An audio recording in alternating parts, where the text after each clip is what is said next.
সামনেই পশ্চিমবঙ্গে বিধানসভা নির্বাচন রয়েছে, হাতে গোনা কয়েকদিন বাকি, জোরদার চলছে প্রচার। আর তারই মধ্যে গতকাল আইপ্যাকের অন্যতম ডিরেক্টর এবং সহ প্রতিষ্ঠাতা বিনেশ চান্ডিল, তাকে গ্রেফতার করলো ইডি। 10 দিনের ইডি হেফাজতের নির্দেশ হয়েছে। আজ সকাল থেকে জিজ্ঞাসাবাদ শুরু হয়েছে। কয়লা পাচার মামলায় দিল্লি থেকে আইপ্যাকের ডিরেক্টর বিনেশ চান্ডিলকে গ্রেফতার করেছে ইডি। 2রা এপ্রিল দিল্লিতে বিনেশ চান্ডিলের বাড়িতে তল্লাশি চালানো হয়। ইডি সেদিন প্রচুর নথিপত্র বাজেয়াপ্ত করে। দিল্লি পুলিশের একটি এফআইআর এর ভিত্তিতে এই তদন্ত শুরু হয়। এখনো পর্যন্ত এই তদন্তে একাধিক আর্থিক অনিয়ম সংক্রান্ত তথ্য পাওয়া গিয়েছে বলে জানা যাচ্ছে ইডি সূত্রে। প্রায় 50 কোটি টাকা আর্থিক তছরূপের প্রমাণ মিলেছে বলে ইডির দাবি। গতকালই গ্রেফতার করা হয় বিনেশ চান্ডিলকে। আপনারা জানেন 8ই জানুয়ারি এই শহরে একেবারে আইপ্যাকের অন্যতম আরেক কর্ণধার প্রতীক জৈন, তার বাড়ি এবং অফিসে ইডি তল্লাশি চালায় এবং তারপরে বিভিন্ন রাজ্যে কিন্তু ইডি তল্লাশি চালায়। যেখানে দিল্লিতে 2রা এপ্রিল তল্লাশি চালানো হয় এই বিনেশ চান্ডিল তার বাড়িতে। তিনি আইপ্যাকের অন্যতম একজন ডিরেক্টর এবং সহ প্রতিষ্ঠাতা। গতকালই তাকে গ্রেফতার করা হয়েছে এবং তার 10 দিনের হেফাজত হয়েছে। ইডি ইতিমধ্যেই তাকে জিজ্ঞাসাবাদ প্রক্রিয়া শুরু করেছে। বেআইনি আর্থিক লেনদেনের অভিযোগ রয়েছে বিনেশ চান্ডিলের বিরুদ্ধে এবং পশ্চিমবঙ্গের কয়লা পাচার মামলার তদন্তের সূত্রেই কিন্তু এই বিনেশ চান্ডিলের বাড়িতে পৌঁছেছিলেন ইডি আধিকারিকরা। বিজেন্দ্র সিংহ আমাদের প্রতিনিধি রয়েছেন আমাদের সঙ্গে। বিজেন্দ্র, মূলত এই বিনেশ চান্ডিলের বিরুদ্ধে কি অভিযোগ? দেখো, যেটা অর্ডার কপি আমরা দেখছি পাটিয়ালা হাউস কোর্টে, যেটাতে 10 দিনের রিমান্ড দিয়েছে চান্ডিলকে ইডির কাছে, এবং ইডি যে অভিযোগগুলো করেছে সেটাতে জানা যাচ্ছে কি একটা অন্য এফআইআর করেছিল দিল্লি পুলিশ, যেখানে 13 কোটি টাকা আইপ্যাকের অ্যাকাউন্টে এসেছিল। রাম সেতু ইনফ্রাস্ট্রাকচার বলে একটা কোম্পানি 2019 থেকে 2021-এর মধ্যে এই 13.5 কোটি টাকা তাদের অ্যাকাউন্টে এসছে। কিভাবে তাদের অ্যাকাউন্টে এলো সেটা নিয়ে তদন্ত করছিল ইকোনমিক অফেন্সেস উইং দিল্লি পুলিশের। সেই এফআইআরটাকেই তদন্ত করছে এখন এনফোর্সমেন্ট ডিরেক্টরেট। এবং ইডি জানিয়েছে কোর্টকে কি এখানে মানি লন্ডারিং হয়েছে, ভুয়ো রিসিট জমা পড়েছে এবং ব্যাংকিং চ্যানেল দিয়ে না গিয়ে আনঅ্যাকাউন্টেড টাকা 50% চেক এবং 50% ক্যাশে ডিল করা হয়েছে। এই ধরনের তাদের কাছে প্রমাণ এসছে। এবং তারপরেই তদন্ত নেমে ইডি জানতে পেরেছে প্রায় 50 কোটি টাকার এখানে হাওয়ালার মারফতে লেনদেন হয়েছে, বিদেশে টাকা গেছে, বিদেশ থেকে টাকা অন্যভাবে অ্যাকাউন্টগুলোতে ঢুকেছে। এবং এই তদন্ত করার জন্যই তাকে কাস্টাডিতে নেওয়া হয়েছে গতকাল। কোর্টকেও তার একই কথা জানিয়েছেন। এবং ইডি এটাও জানিয়েছে গত 2রা এপ্রিল এই কেসেই যখন রেড করা হয় তার বাড়িতে, কিছু ইনক্রিমেন্টিং ডকুমেন্ট তার বাড়ি থেকে উদ্ধার হয়। এবং তারপর তারা দেখতে পাচ্ছেন কি বিভিন্ন ইমেলগুলো এবং ডেটাগুলো ডিলিট করা হয়েছে। সেক্ষেত্রে ইডি গতকাল অনুরোধ করেছিল পাটিয়ালা হাউস কোর্টে যদি তাকে কাস্টাডিতে না নেওয়া হয় তাহলে তিনি এভিডেন্স ট্যাম্পার করতে পারবেন, তাই তাকে কাস্টাডিতে নিয়ে জিজ্ঞাসাবাদ করার প্রয়োজন রয়েছে। এবং 10 দিনের পুলিশ কাস্টাডি চেয়েছিল এনফোর্সমেন্ট ডিরেক্টরেট। পাটিয়ালা হাউস 2 বক্তব্য শোনার পর তাকে 10 দিনের পুলিশ কাস্টাডি দিয়েছে। এই মুহূর্তে এনফোর্সমেন্ট ডিরেক্টরেট সদর দপ্তরে রয়েছেন চান্ডিল বিনেশ, এবং তাকে জিজ্ঞাসাবাদ করছেন আধিকারিকরা। এবং ইডি তরফ থেকে জানানো হয়েছে কি তাকে কনফ্রন্ট করানো হবে অন্যান্য যারা কাজ করতেন আইপ্যাকে তাদের সঙ্গে, এবং আরো 2জন ডিরেক্টরের ভূমিকা নিয়েও কিন্তু এখন এনফোর্সমেন্ট ডিরেক্টরেট তদন্ত করছে। সেটাও গতকাল যখন তাকে কাস্টাডিতে নেবে ইডি, সেটা তারা কোর্টকে জানিয়েছিলেন। এখন দেখতে হবে কি তদন্ত অগ্রগতি কিভাবে হয়। কেন কি প্রথমে মনে করা হচ্ছিল কি পশ্চিমবঙ্গে যে কয়লা কেলেঙ্কারি স্ক্যাম যেটাতে ইডি তদন্ত করছে সেই কেসে তাকে ডাকা হয়েছিল, তাকে অ্যারেস্ট করেছে ইডি। সেটা না একটা অন্য কেস যেখানে দিল্লি পুলিশ একটা এফআইআর করে তদন্ত করছিল ইকোনমিক অফেন্সেস উইং, সেই এফআইআরটাই তদন্ত করছে এনফোর্সমেন্ট ডিরেক্টরেট, এবং সেটাতেই গতকাল বিনেশ চান্ডিলকে অ্যারেস্ট করা হয়েছে। বিজেন্দ্র, ধন্যবাদ। বিনেশ চান্ডিলের আইনজীবী কি জানিয়েছেন এবার দেখুন। When an accused is arrested at 7:45 in the evening, you have 24 hours to produce him in the court. Where was the need to take an accused at midnight in an odd hour? This person is the director of a company called IPAC. The involvement of this company came for the first time on 8th of January 2026 when their offices were raided in West Bengal.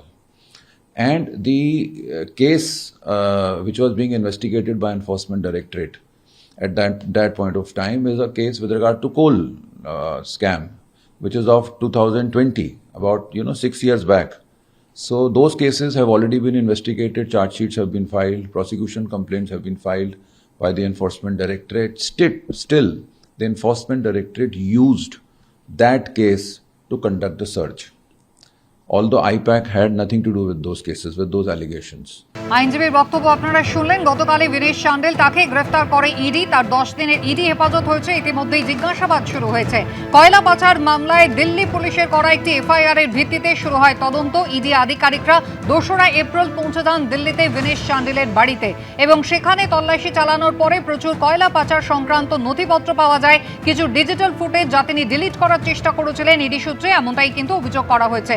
প্রায় 50 কোটি টাকা আর্থিক তছরূপের প্রমাণ পাওয়া গিয়েছে বলে ED সূত্রে দাবি। আইপ্যাকের অন্যতম ডিরেক্টর এবং প্রতিষ্ঠাতা বিনেশ চান্ডেল গতকালই ইডির হাতে গ্রেফতার। এই গ্রেফতারে ঘিরে রাজনৈতিক তরজা তুঙ্গে উঠেছে।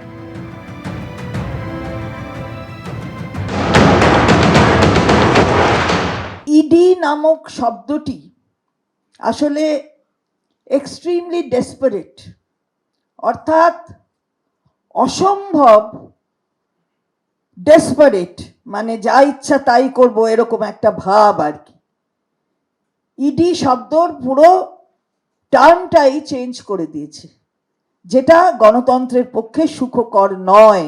ইলেকশন কমিশনকে একদিকে ব্যবহার করা, তার নিরপেক্ষ চরিত্রটাকে ধ্বংস করে দেওয়া, আর ঠিক আর একদিকে এই ইডি এবং অন্য নিরপেক্ষ সংস্থাগুলোকে একেবারে নিজের জন্য ব্যবহার করা, দুটো মিলেমিশে এমন হয়েছে যে বুঝতে পেরে গেছে হার নিশ্চিত।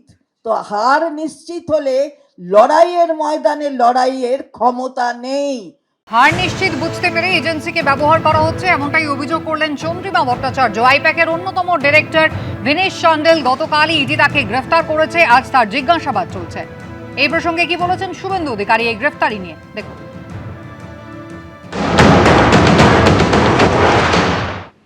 আইপ্যাকের এই যে গ্রেফতার হয়েছে কয়লা কাণ্ডে, সবাই জানে তো কয়লার টাকা হাওলার মাধ্যমে নিয়েছিল গোয়া নির্বাচনে, সবাই জানে। এটা নতুন কি আছে, এত দেরি তো হলো কেন?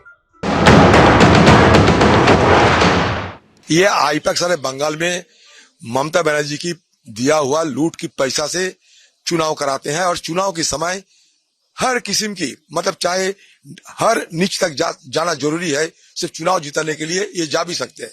ये ध्रुवीकरण की राजनीति करते हुए दंगा भी फैलाते हैं। ये खतरनाक एक एजेंसी है, ये मैं जरूर कहूंगा। और ये खतरनाक एजेंसी के लिए बंगाल में जो सामाजिक संतुलन है, ये सामाजिक संतुलन को बिगाड़ने के काम किया जाते हैं। যে খবরে আমরা রয়েছি, আইপ্যাকের অন্যতম ডিরেক্টরকে গ্রেফতার করার পর 10 দিনের ইডি হেফাজত হয়েছে। কয়লা পাচার মামলায় দিল্লি থেকে গ্রেফতার করা হয় আইপ্যাকের ডিরেক্টর বিনেশ চান্ডেলকে। গতকাল রাতে তাকে গ্রেফতার করা হয়। 2রা এপ্রিল বিনেশ চান্ডেলের দিল্লির বাড়িতে তল্লাশি চলে। দিল্লি পুলিশের একটি এফআইআর এর ভিত্তিতে তদন্ত শুরু হয়।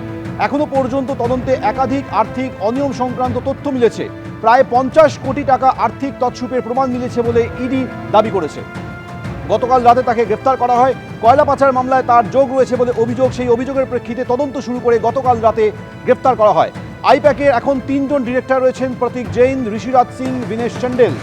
দিল্লির অফিসে হাজিরা সমন দেওয়া হয়েছিল 2 জন কর্তাকে। হাজিরার জন্য প্রতীক জৈন, ঋষিরাজ সিংকে ইডির তরফে নোটিশ দেওয়া হয়েছিল। 30 এপ্রিলের পরে হাজিরা দিতে চেয়ে দিল্লি হাইকোর্টে যান প্রতীক জৈন এবং ঋষিরাজ সিং।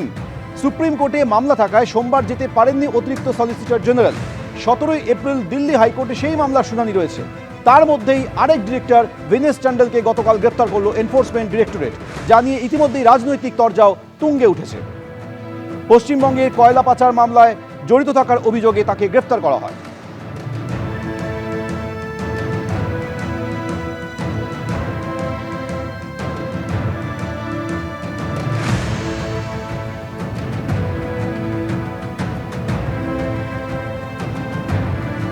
এবিপি আনন্দ এগিয়ে থাকে, এগিয়ে রাখে।